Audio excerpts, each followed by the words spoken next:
My name is Laura, and I used to think silence was just the absence of noise, a moment to breathe, to collect yourself. But after what happened in that villa in Trentino, I know better. Silence can be heavy. It can press down on your chest, drown out your thoughts, and hide the darkest things beneath its stillness. Andrea and I had been together for almost 2 years. Things weren't perfect, but I thought we were okay, at least, we were holding on. Then, in the thick of winter, he suggested we get away. Not just a weekend, but a whole week, in his family's old villa up north, far from the city's noise and our tangled routines. I wanted to say no.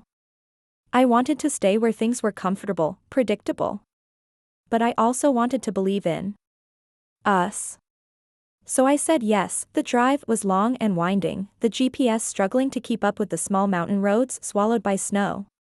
When we finally arrived, the villa stood silent beneath a heavy blanket of white. It looked like a painting, something out of time. Stone walls, green shutters, a chimney smoking gently. Yet, there was something cold about the place. Not just the temperature. Something colder, deeper. On one side of the house stood the greenhouse, large. Fragile, its glass panes cracked and misted over. Vines crept over the rusted metal frames, trying to pull the building back into the earth. Andrea said they called it the glass house when they were kids. It scared him. I didn't ask why then. I wasn't ready for that story. Inside, the villa smelled of wood smoke and old floors. The rooms were spacious but dim, the furniture covered in white sheets like ghosts waiting to be remembered. That first evening, we made a fire and cooked pasta, wrapped ourselves in blankets on the couch.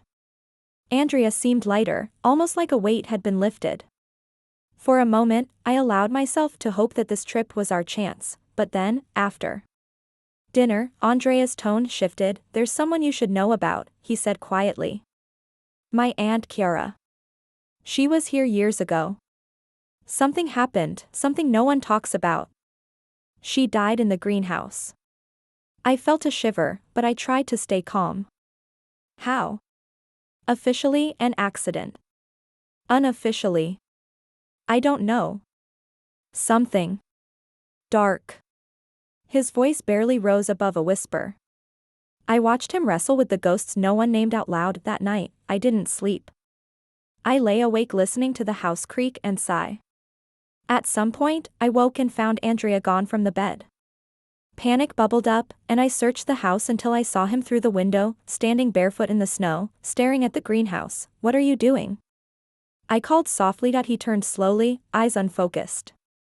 "I heard her," he said. "A woman crying inside." I pulled him back inside, wrapped him in blankets. We drank tea, neither of us able to speak the weight we both felt. The next day, Andrea stayed in bed, silent.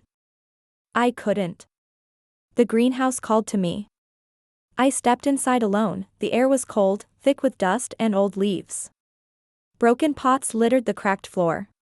Light filtered through stained glass, casting fractured shadows.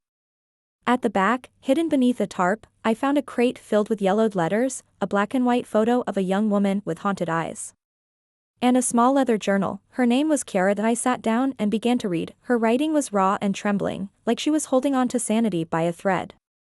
She wrote of a love that broke, a pregnancy she wasn't ready for, of family turning their backs, of isolation so deep she talked to herself to hear a voice. She came to the villa to hide, but the silence swallowed her whole. That night, I gave Andrea the journal. He read a few pages, eyes growing distant. "They never told me she was pregnant," he said. "I was just a kid. They told me she was troubled. And then she was gone." His voice broke.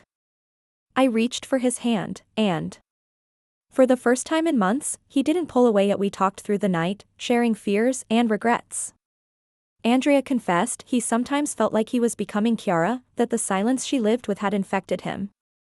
I told him I'd been scared to hold on to him because I didn't know how to break through. That night wasn't an ending. It was a beginning. The next morning, we returned to the greenhouse together. The light was softer, the shadows less sharp. Andrea reached into his coat and pulled out a simple silver ring. "I don't know if I believe in happy endings," he said. "But I believe in us." I want to stop carrying her silence. He didn't kneel. I didn't need him to. I kissed him. And with that kiss, we chose to face the silence together. We have returned every winter since. We restored the greenhouse into a sunlit room filled with plants and books. Sometimes we read Kiara's letters aloud.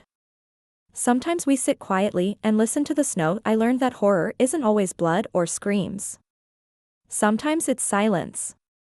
Sometimes it's the stories we bury and the pain we inherit, and love isn't a rescue. It's a choice. To stay at to listen. To speak. To be present, and that's what saved us.